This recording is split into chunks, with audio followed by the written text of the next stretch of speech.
¿Qué tal? ¿Cómo les va? Muy buenas noches. Otra vez una nueva edición de Salud 10 Televisión. Hoy vamos a tener un programa muy interesante, Marcela, pero les quiero recordar que el programa anterior que hablamos de varices, que tuvimos en la sala de neonatología, lo de musicoterapia, realmente ha dado mucho que hablar y la gente está muy interesada en los temas pasados también, ¿eh? Les recordamos que lo pueden ver a través de YouTube, en la página de YouTube está el programa de Salud 10, desde el primero hasta el último que hemos realizado, para que lo puedan ver si se han perdido alguna edición. ¿Qué tenemos y que hoy, igual Marcela? se mantengan en contacto a través del Facebook y demás para Algunas preguntarnos opiniones. temas que quieran, que bueno, estamos dispuestos a tratar. Ya tenemos una gran lista de temas que... Para Así que bueno, empezamos con el programa con los organizadores de la Expo Salud 2015, el grupo de residentes del Hospital Materno Infantil, que organizan una exposición para la semana, así que muy interesante. Estuvimos con la doctora Cecilia Perle, que es nefróloga, hablando temas específicos de prevención en nefrología y cómo cuidar el riñón. Con la fonoaudióloga Delfina Panebianco, un tema muy importante, la disfluencia. ¿Qué es? Bueno, escúchenlo porque yo también lo voy a escuchar, ¿eh? Y la doctora Florencia Lagos, que es una tocoginecóloga, que va a hablar de la toxoplasmosis en las mujeres embarazadas, cómo prevenirla, cómo tratar ese tema. Y por supuesto, el infaltable micro de nutrición de Marcela Brescia. Nos vemos, vamos al programa.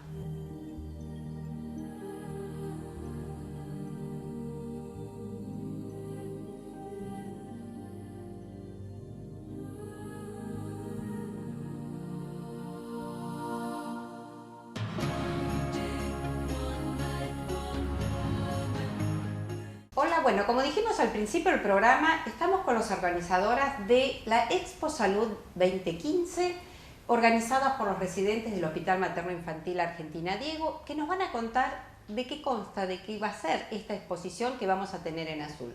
Gracias, chicas, por estar con nosotros y bueno, cuéntenos qué es lo que están organizando. Bueno, hola, buenas noches. Venimos a contarles un poco lo que es la Expo Salud 2015, que son una jornada de prevención y promoción de la salud comunitaria que se van a realizar el día 1 de octubre y el 2 de octubre en Salón Soler, acá del Centro de Empresarios de Azul, en la calle Rauch, entre San Martín e Irigoyen. Así que bueno, venimos a contar un poquito de eso. ¿Qué vamos a ver cuando vayamos a la exposición? ¿De qué consta esto de la prevención en salud?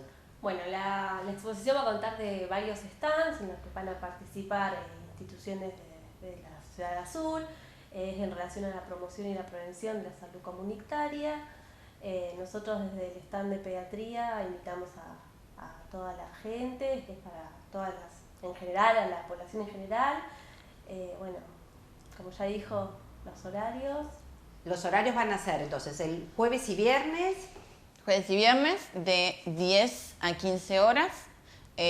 Así que bueno, está toda la comunidad invitada, es para todas las edades, como dijo Rita, mi compañera, es desde los más chiquititos hasta las personas más grandes, o sea, los adultos, los ancianos, los adolescentes, que están sumamente invitados a venir con nosotros, que va a haber stands para todas las edades. Temas que podemos llegar a ver, estos stands, ¿qué podemos tener para ver? Es muy variado, desde la nuestra, la parte de pediatría, que vamos a hacer, digamos, más que nada recreación, para abarcar distintos temas. Después tenemos temas ginecológicos, obstétricos, vacunación. Va a participar región sanitaria, también con todos sus temas apartes. Otras instituciones, como por ejemplo Estrellas Amarillas, también van a participar, Universidad de Agronomía, la facultad. El Instituto de Formación Docente número 2, la escuela número 2 también van a participar con un proyecto que tienen con los chicos, que ellos van a estar participando de un stand. Después la Dirección de Zoonosis Rurales van a estar haciendo ecografías para la detección de hidatidosis, así que invitamos a toda la población que esté en riesgo para hacerse la ecografía. Después, bueno, como dijeron las chicas, la escuela de enfermería también va a estar, todos los servicios del hospital de niños y las residencias de los dos hospitales, tanto del hospital de niños como la residencia del hospital Pintos. Bien, o sea que van a tener una gran variedad de temas, van a aprovechar a poder hacerse controles, que seguramente estas especialidades que ustedes cuenten. Así que, bueno, invitamos a través de este programa a toda la comunidad que acompañe en este esfuerzo de organizar según cuentan hay más de 23 Sí, aproximadamente stands. 25 stands. Bueno, así que tenemos muchos temas para ver. Invitamos a la población, agradecemos mucho y proponemos que estas acciones realmente, lo que sea prevención, esté en lo cotidiano, que creo que es lo que apuntamos todos y desde este programa, por supuesto. Por Gracias. supuesto, y algo importante Sí. que no dijimos es que va a haber música y baile. El cierre lo hace Pesoneto, que está como al mando del doctor Insa, que también colaboran con nosotros, y después va a haber diversos grupos de danzas y de música de acá de la Ciudad Azul que se prendieron a esta propuesta porque también entendemos la salud no solo de un aspecto biológico, sino de un aspecto social, cultural, así que bueno, ellos también están Tenemos invitados. para divertirnos, aprender, enseñar, como nos van a enseñar, y divertirnos y pasarlo bien. Así que gracias por este emprendimiento y bueno, seguimos en Salud 10.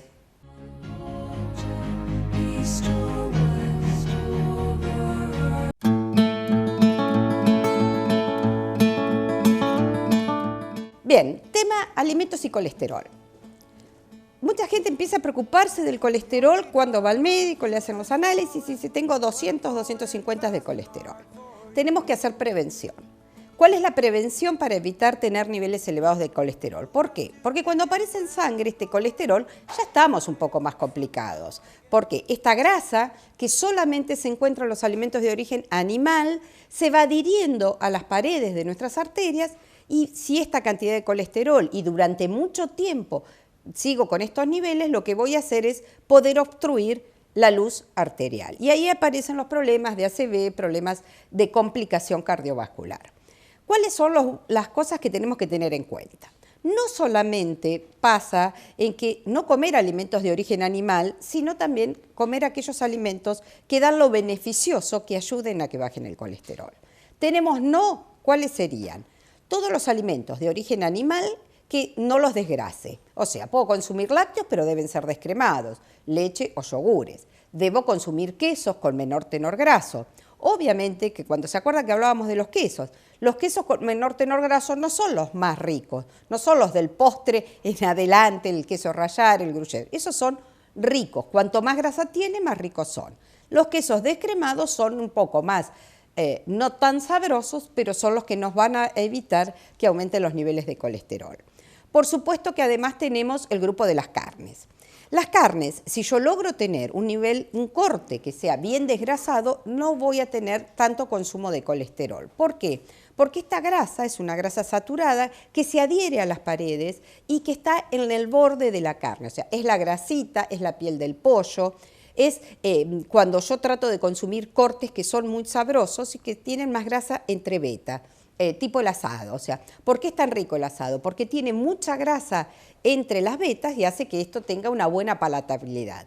Recordemos que la grasa es lo que hace más sabroso y más rico un alimento. Entonces, elijo cortes desgrasados, elijo cortes en donde le saco la grasa visible, el peseto, colita de cuadril, bife de chorizo, nalga, estos son cortes que ayudan al consumo. El pollo sin piel, obviamente, puedo consumir cerdo, puedo consumir pescados. Los pescados, cuando la gente dice como pescado porque hace bien por el colesterol, sí, los quesos que mejor cantidad de omega 3 y omega 6 tienen son los quesos trucha, salmón, sardinas, que son las de aguas frías. No es tan accesible ni económicamente ni tampoco fácil para ir a comprar porque nos tendríamos que ir al sur. Por eso no tenemos que engañarnos con conductas que de pronto son imposibles de llevar a cabo. Consumamos pescados que igual algo nos va, aunque no sean de aguas frías, algo nos van a aportar realmente.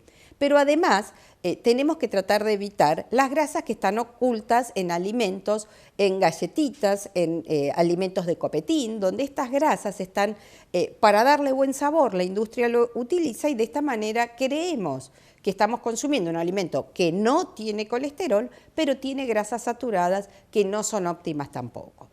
Todo lo que viene del orden vegetal no tiene colesterol. No necesitamos que diga en la etiqueta no tiene colesterol. Los aceites, tema que llevó a mucha controversia de si un aceite tiene colesterol o no lo tiene. Ningún aceite de ningún tipo tiene colesterol. ¿Por qué? Porque es un alimento de origen vegetal. ¿Que hay aceites mejores que otros? Sí. Está comprobado que aquellos aceites de alto oleico, canola o oliva son los que aportan mejor calidad de estos principios nutritivos, los omega 3. Entonces, tengo que tratar de que mi aceitera podemos utilizar 2/3 partes de aceite de girasol y una parte de oliva. Los que les guste el oliva, lo ideal es que lo consuman extra virgen, solo oliva. Pero como no hay un hábito de un consumo, no tenemos una dieta tan mediterránea para la incorporación de este aceite de oliva, hagamos una mezcla y de esta manera estamos consumiendo una equivalencia necesaria. También necesitamos consumir alimentos ricos en fibra. Esto es importante, alimentos integrales que nos aporten parte de estos principios que hacen que nos ayuden a bajar el colesterol que ya está depositado. De esta manera vamos a colaborar con una alimentación con los sí pescados, sí alimentos integrales, sí todo lo que esté, que denominamos alimentos funcionales, que no solamente tienen la incorporación de un principio nutritivo para tratar de beneficiar un problema de salud. Estos son los que son los alimentos funcionales. Los fitoesteroles, estos que vienen agregados, ustedes van a ver que dicen agregados con omega 3, omega 6, o fitoesteroles en muchas leches o algunos yogures, que lo que actúan es a nivel de las arterias disminuyendo el colesterol. Por supuesto que toda esta alimentación la debemos acompañar con una buena actividad física. Lo reitero desde el primer programa, es necesario que combinemos la educación alimentaria y la actividad física. Y en algunos casos sí es necesario el medicamento. Esto, por supuesto, lo ha charlado varias veces el doctor Capelli, ¿se acuerdan en un programa anterior cuando hablaba de hipertensión? También a veces hay pacientes que deben recibir algún complemento medicamentoso para ayudar a bajar el colesterol. Hay muchas buenas combinaciones que hacen que dieta, actividad física y en el caso que sea necesario, consumir un medicamento. O bien podemos consumir la chía, esto de todas las semillas, que este aporte ayudan a bajar. Hay chía encapsulada o podemos consumirlo como semillas como tal. Recuerden que todo el uso de semillas, en otro programa vamos a charlar esto de la activación de las semillas, lo ideal es remojarlas o molerlas en el momento del consumo para poder activarlas. Si no, estamos consumiendo semillas, pero no lo que realmente queremos, que es el principio nutritivo que tiene estos productos. Entonces, no tanto al no, porque era lo que decíamos, ¿se acuerdan? Con las dietas específicas. ¿Cuál es el problema? Si algo a mí, como conducta alimentaria, me cuesta mucho, es un gran sacrificio, no va a ser duradero. No voy a lograr adherencia. Entonces, si cambio todo mi conducta alimentaria, trato de tener una vida más saludable, seguramente esto ya sea una adaptación a una vida saludable y no solo la dieta para bajar el colesterol. Seguimos en Salud 10 y nos vemos al final.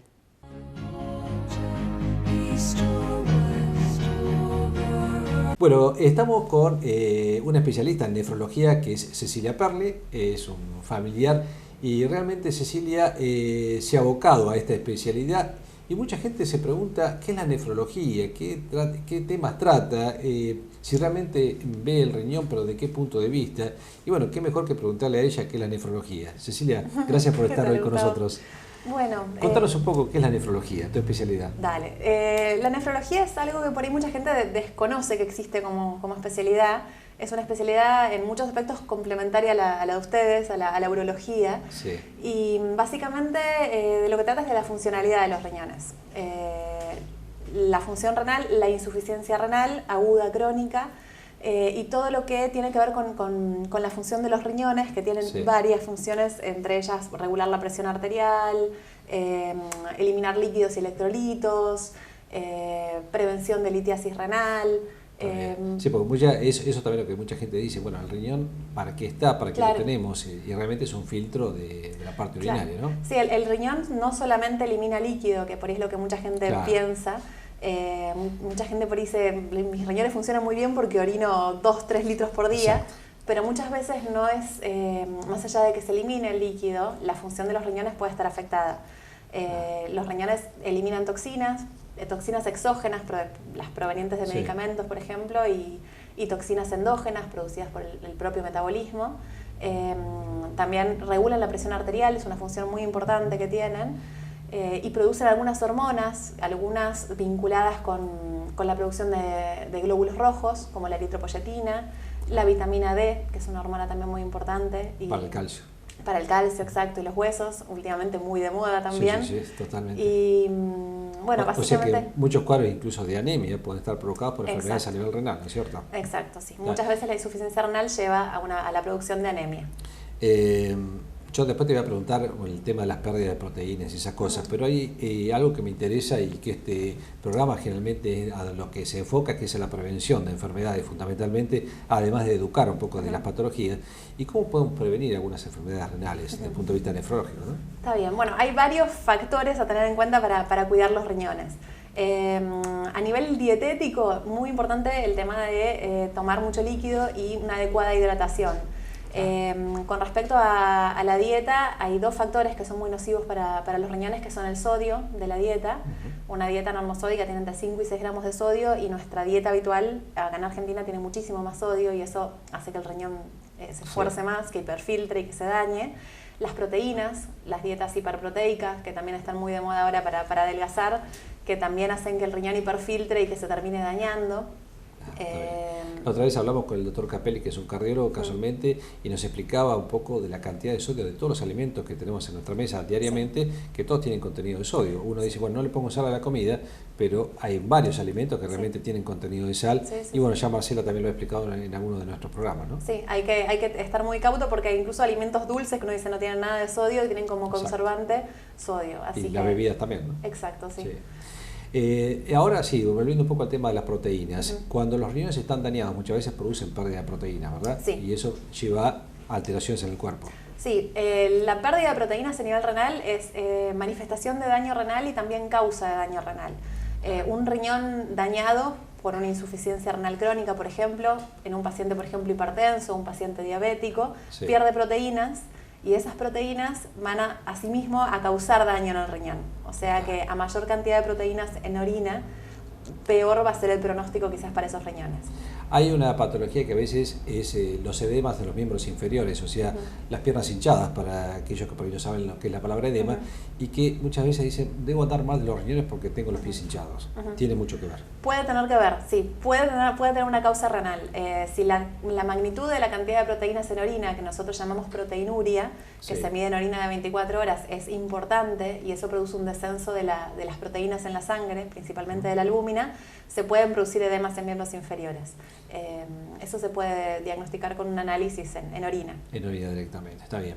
Y hay patologías infantiles también, donde la nefrología tiene mucho que ver, y a veces hay uno que muchas veces nos alerta durante todo el año, que es el síndrome urémico hemolítico, ¿no es cierto? Que eso también mucho tiene que trabajar a veces el nefrólogo, y el nefrólogo infantil en este caso, se ve mucho en los chicos. Bueno, el síndrome urémico es fundamental la prevención. Es una glomerulopatía. Los glomérulos son los ovillos de capilares que forman el riñón, y en el síndrome urémico hemolítico se produce una inflamación renal que produce pérdida de proteínas, pérdida de glóbulos rojos y falla renal.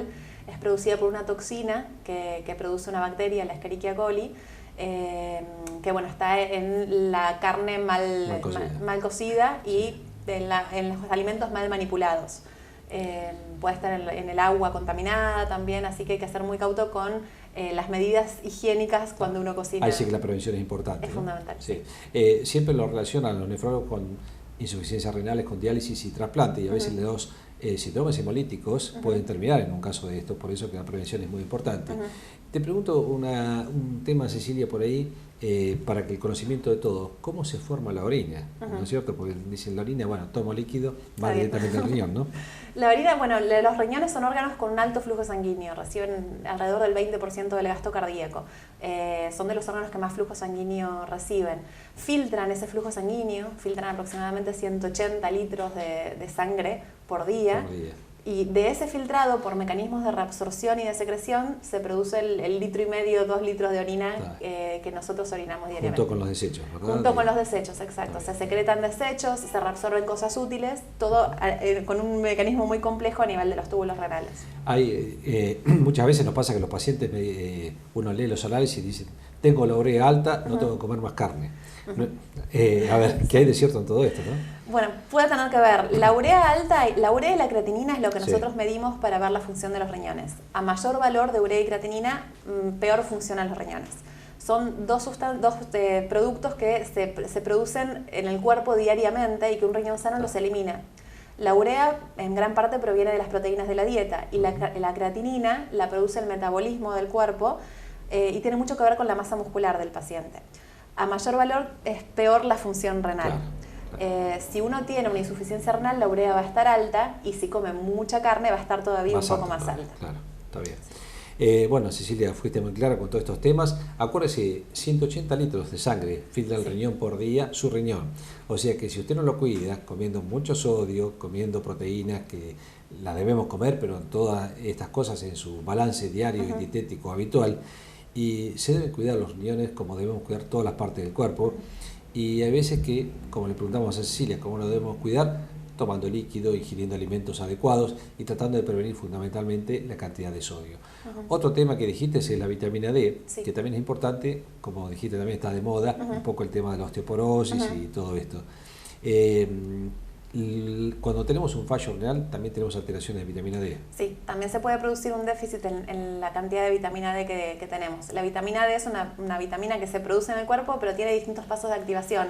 Uno es en el riñón y otro, el último, es en la piel con la luz solar. Si no estamos muy expuestos a la luz solar o si el riñón funciona mal, no vamos a tener vitamina D activa y eso afecta la calidad ósea, entre otras cosas, porque bueno, también tiene otras funciones muy importantes. ¿Cuántas cosas importantes funciona el riñón? Y sí, realmente son, tanto tu especialidad como la mía, tratamos el riñón pero de aspectos totalmente diferentes, ¿no es cierto? Sí. Esto es la parte clínica fundamental del riñón, que es el manejo diario de los 180 litros que filtramos todos los días, y nosotros a veces tratamos patologías como litiasis, tumores, que es otra parte que se puede llegar a ver en el riñón. Cecilia, te agradecemos y te vamos a invitar seguramente con alguna nota con Marcela del punto de vista nutricional, de cómo cuidar los riñones con el tema de la proteína y el sodio. Bueno, mucho gusto, encantada cuando quieran. Muchas gracias, continuamos.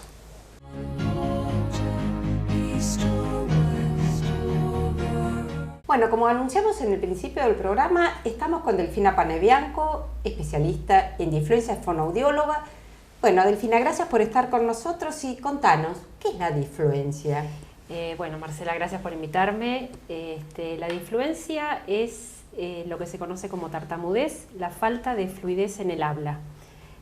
Actualmente la palabra tartamudez se está evitando utilizar porque eso trae aparejado todo el tema de burlas, cargadas, y la difluencia, que es el término correcto, es la falta de fluidez en el habla, y la fluidez es una función específica del lenguaje que tiene su mayor desarrollo entre los 2 y los 5 años, que es cuando los chiquitos están empezando a comenzar a hablar, a desarrollando su lenguaje, y de repente empiezan a tener repeticiones de sonidos, repeticiones de palabras.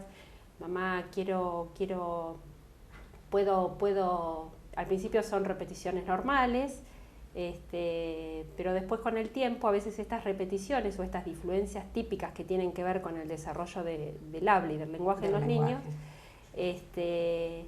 existen factores determinantes del medio que hacen que la familia empiece a prestar más atención, a decirle no te pongas nervioso, porque te trabas, o habla más despacio, y empiezan a desarrollarse lo que serían las difluencias atípicas, que son aquellas repeticiones que van acompañadas de un compromiso muscular, que son repeticiones con tensión, cuando aparece o gestos en la cara, algún músculo que puede ser facial, la tensión en las manos, fruncir el entrecejo, la mirada rígida, la inspiración previa antes de comenzar a hablar, y entonces eso hace que el nene, frente a las repeticiones y que la familia le empiece a marcar, habla más despacio, no te apures, no te pongas nervioso, respira mejor, él quiere evitar todo eso, entonces hace fuerza para que no le pasen todas estas repeticiones.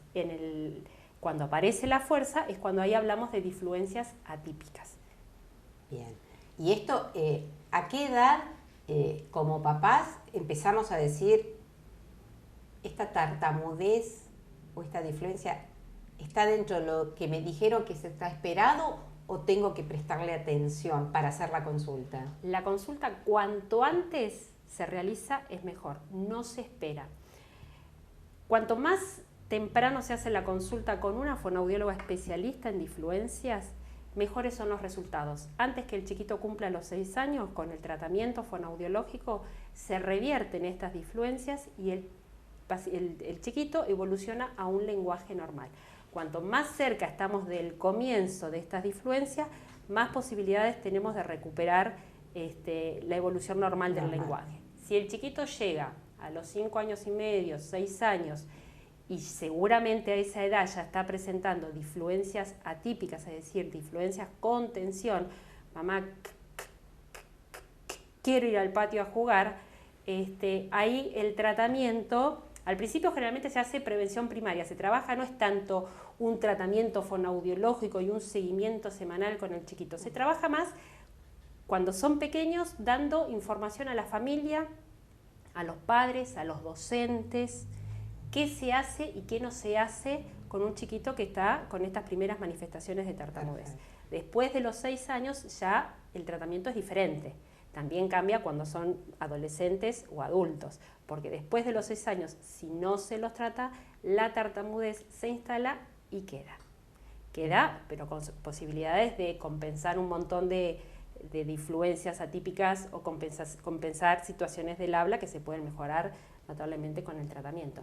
Hoy por hoy tratamos que tanto las maestras en el jardín y los pediatras no esperen, no es algo que se pasa, déjalo, ya se le va a pasar, es un tiempito. Ni bien aparecen los primeros saltitos, lo ideal es hacer la consulta. Y ahí las fonoaudiólogas lo que hacemos es orientar a los papás en no corregirlos, en no acelerarlos, en no apurarlos, en no decirle pará, no te pongas nervioso, volvé a empezar, respirá, pensá lo que vas a decir. A veces las mamás saben lo que está queriendo decir y le terminan la frase por él. A veces no le dicen nada, pero tienen una comunicación corporal y como diciendo, uy, otra vez estás trabadísimo, no puede decir las palabras. Tratamos de trabajar con un lenguaje lento, suave, cómodo y facilitando la comunicación en la familia y tratando de evitar todas las situaciones de estrés comunicativo, que hoy por hoy son bastantes. Antes o habitualmente cuando uno hablaba de tartamudez, que hoy insisto, hoy tratamos de cambiar la disfluencia, se hablaba de que esto era psicológico. Sí, hoy se sabe que lo psicológico y lo emocional surgen como consecuencia de convivir con la tartamudez.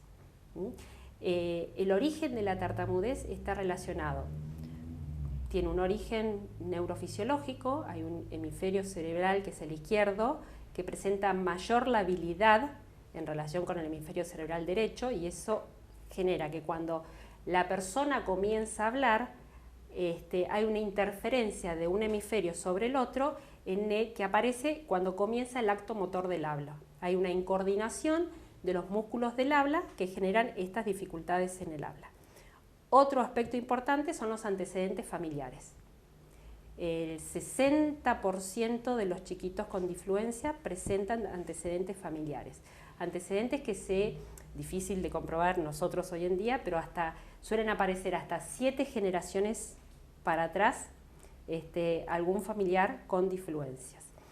También se tiene en cuenta los chiquitos que tuvieron demora en el comienzo del desarrollo del lenguaje o con dificultades para hablar y aquellas familias por ahí que viven una comunicación muy rápida, que viven todos muy acelerados, que son muy exigentes con la manera de hablar de sus hijos y eso hace que tampoco generen un ámbito de comunicación fluida, cómoda, lenta, que debería haber en la familia.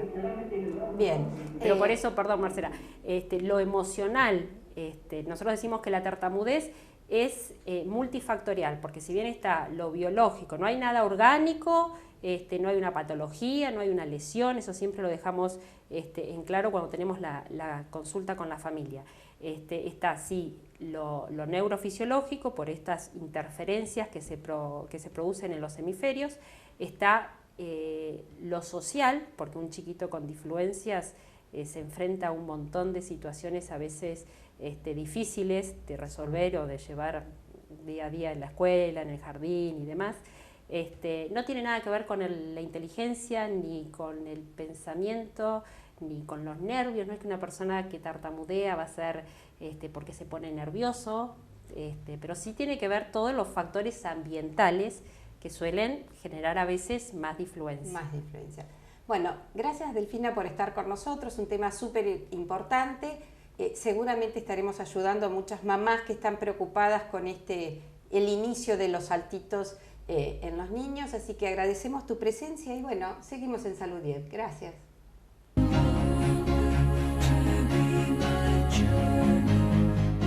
Como dijimos al inicio del programa, hoy vamos a tener un tema que es muy importante para las mujeres embarazadas, que es la toxoplasmosis.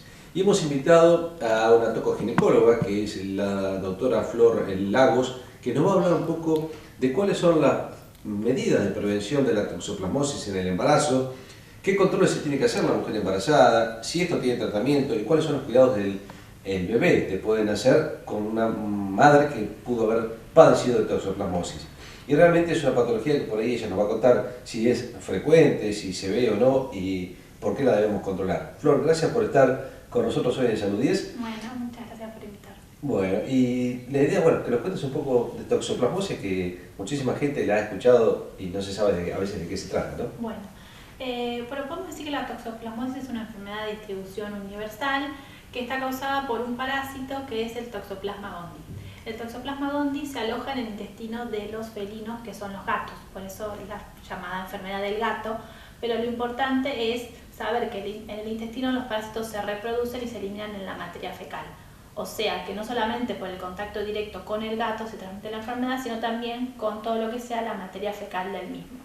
Entonces, la forma más frecuente de contagio es la vía alimentaria, por medio de las frutas, las carnes y las verduras, ¿sí? Otras formas de contagio son por trasplante de órganos o por transfusiones, y la vía vertical, que es la que a nosotros nos importa en el embarazo, ¿sí? La posibilidad del contagio de una madre embarazada a el feto, ¿sí? El riesgo de toxoplasmosis congénita va a variar de acuerdo al momento del embarazo en el cual se adquiere la infección. En el primer trimestre del embarazo es menos frecuente, ¿sí?, que se pueda adquirir la infección, pero las secuelas que puede producir en el feto son más graves. Y a medida que la gestación va aumentando, el riesgo de infección aumenta, pero las secuelas suelen ser bastante leves. Lo que es importante saber es que la toxoplasmosis por lo general no tiene manifestaciones clínicas, o sea, el 75% de las pacientes no tienen ningún síntoma, y hay un 10 a un 15% que se manifiestan como un síndrome gripal, con fiebre, adenopatías y fatiga o cansancio. De esos pacientes, por la Flor, que no tienen síntomas realmente, que pueden llegar a embarazarse, por ahí hay gente que sabe que puede embarazarse, como hay gente que por ahí queda embarazada, ¿se le puede hacer una forma de prevención de si tiene enfermedad o no? ¿Hay una forma de laboratorio? Sí, en realidad, nosotros a la paciente, lo ideal sería el estudio preconcepcional de la paciente que va a buscar el embarazo, sería tener una serología, o sea, un análisis de laboratorio para determinar si ha tenido contacto o no con el parásito. De no ser posible en el preconcepcional, se hace la primera consulta del primer control de embarazo. Ahí se solicita la serología para toxoplasmosis y ahí vamos a tener tres diferentes posibilidades. Podemos tener, lo más importante es la detección precoz de una toxoplasmosis aguda, o sea que la paciente tenga en ese momento la infección. Otra posibilidad es que tenga un título bajo, ¿sí? O sea, ahí vamos a detectar si es una toxoplasmosis pasada o si es de ahora. Si es una toxoplasmosis pasada, nos quedamos tranquilos de que la paciente ya tiene la inmunidad y que no va a tener la toxoplasmosis. Y la otra posibilidad es que la paciente no tenga, o sea, tenga serología negativa. ¿Qué quiere decir? Que la paciente es susceptible a poder contagiarse. Ahí donde tenemos que extremar las medidas, o sea, las recomendaciones para evitar el contagio en el embarazo. Está, perfecto. Y el método es muy sencillo, es un análisis de sangre directamente, un análisis, ¿no? de sangre, sí. Está bien. Ahí que va junto con el resto de las serologías de Chagas, de HIV, de sífilis, que son de todas hepatitis. obligatorias. Todos son obligatorios y se hacen en los 3 trimestres del embarazo. Está bien. Suponiendo que la mujer tiene una toxoplasmosis activa en ese momento y ya está acusando su embarazo, ¿Se le puede hacer tratamiento durante el embarazo? Sí, lo importante primero, bueno, es siempre la interconsulta con el infectólogo que se encarga de todas las enfermedades infecciosas, todo lo que sea sífilis, Chagas, todo eso siempre se deriva al infectólogo y en conjunto con el obstetra se comienza el tratamiento lo más rápido posible. El tratamiento se hace durante todo el embarazo. Todo el embarazo, desde que se detecta hasta el final del embarazo. Con eso tenés un 60-70% de disminución del riesgo de transmisión al feto. Supongamos que el feto o el bebé nace con toxoplasmosis porque se descubrió tarde o entramos en ese 20-30%. Después el bebé tiene posibilidades de curarse una vez que haya nacido. Y depende de cuando nace qué grado tiene toxoplasmosis. Hay bebés que la mayoría, como lo mismo pasa con los adultos, un 75% son asintomáticos, o sea que los bebés no tienen síntomas. Pero puede ser de algo leve a algo grave que pueda dejar secuelas en el bebé. Y también se le hace tratamiento con el mismo tratamiento que la embarazada. El tratamiento que se hace en general no es muy complicado, sino son antibióticos. No, son antibióticos que se aplican, o sea, se toman en forma oral 3 veces por día durante todo el embarazo. Y accesible en cualquier hospital. Y accesible, sí, en el hospital local. ¿Se ve mucho toxoplasmosis en nuestro medio? Nosotros en el hospital el año pasado vimos bastantes casos de toxoplasmosis, por suerte todos detectadas bastante precozmente, que pudieron hacer tratamiento con los recién nacidos bien, siguen en control pero sin ninguna secuela. El consejo para aquellas personas que quieran tener un bebé y que piensan embarazarse es hacerse los controles previos, que sería lo ideal, no solamente para esta enfermedad, sino otras que pueden llegar a tener en forma asintomática y que se demuestran a través de un simple análisis de sangre, ¿verdad? Sí, siempre lo ideal es el estudio preconcepcional antes del embarazo para poder detectar en ese momento si la paciente tiene toxoplasmosis, hacer el tratamiento y postergar el embarazo mínimo 6 meses con anticoncepción para evitar que pueda haber. Y otra cosa que siempre decimos, como vos dijiste, es la prevención de la contaminación, o sea, lavar bien las frutas, las verduras. Claro. Y no sabés esto, te pregunto, porque es más de un veterinario, ¿no? Pero si a los gatos se les puede hacer alguna prueba si tienen una mascota en la casa para ver si tienen toxoplasmosis. Se supone que las mascotas están vacunadas, o sea, las mascotas que están en el hogar, como mascotas bien cuidadas, digamos, tienen que estar protegidas. Es más los gatos que por ahí los gatos salvajes son los de la calle, que pueden tener la enfermedad. Lo importante es que por ahí ellos excretan en la materia fecal los quistes y excretan millones de quistes y esos pueden perdurar, si están a temperatura ambiente o en un medio húmedo, pueden durar hasta un año infectando. Está bien. Entonces por ahí es más. ¿No? Sí. Bueno, Flor, no sé si querés agregar algo más, fuiste muy completa con toda la descripción de la toxoplasmosis y bueno, creo que la gente tome conciencia para hacerse estos chequeos embarazo, que son muy importantes para evitar una enfermedad no solamente de la mujer embarazada, sino del niño que va a nacer, ¿no es cierto? Pues lo que quería decir son un poquito más de las recomendaciones para las pacientes que son susceptibles a poder contagiarse, que bueno, es obviamente el lavado de manos antes de ingerir los alimentos, cocinar bien las carnes rojas o que estén en salmuera o ahumadas, todo lo que sea manipulación o sea, en la cocina, los utensilios de cocina que estén bien lavados antes de cocinar la carne cruda, no ingerir alimentos, o sea, vegetales frescos que no sepamos bien la procedencia, que no estemos seguros de que hayan estado bien lavados. Si se van a hacer tareas de jardinería, por ejemplo, siempre hacerlo con guantes y posteriormente también el lavado de manos. Y si hay una mascota, o sea, un gato como mascota dentro del hogar, también tener en cuenta, o sea, todo lo que sea la materia fecal, diariamente que sea todo limpiado, siempre con guantes y con lavado de manos. Con eso estamos prevenidos. Bueno, Flor, muchas gracias. Muy claro todo, así que bueno, hoy tuvimos un tema que es toxoplasmosis. Aquellos que no sabían de qué se trataba, cómo se podía prevenir o determinar si la persona tiene esa enfermedad. Bueno, hoy Flor nos explicó qué medidas tenemos que tener antes de un embarazo, durante el embarazo y sobre todo con las mascotas en la casa, fundamentalmente los gatos, para la transmisión de esta enfermedad. Muchas gracias, Flor. Bueno, muchas gracias a ustedes.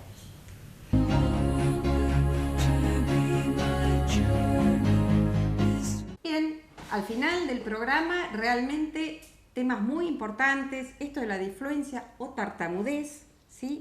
Tema tan importante y cómo prevenirlo, y realmente lo de la Expo Salud hay que aprovecharlo, Toxoplasmosis en el embarazo, Florencia Lago lo explicó muy bien, y Cecilia Perli hablando de nefrología y los cuidados que debemos tener del riñón. Además del micro de Marcela, que siempre nos acompaña para cuidar nuestro cuerpo a través de la nutrición. Así que seguimos haciendo prevención, esperamos la primavera, que realmente la anunciamos, pero bueno, la temperatura no dice que estamos en primavera. Ya tiene que venir, Pero bueno, ansiosos, hacemos prevención, practicamos lo que es salud y bueno, y nos vemos en 15 días. Exactamente, y acuérdense, nos vemos en una semana, Marcela, no 15 días. Ay, a lo mejor se va ella a pasear, pero nos vamos a ver en una semana.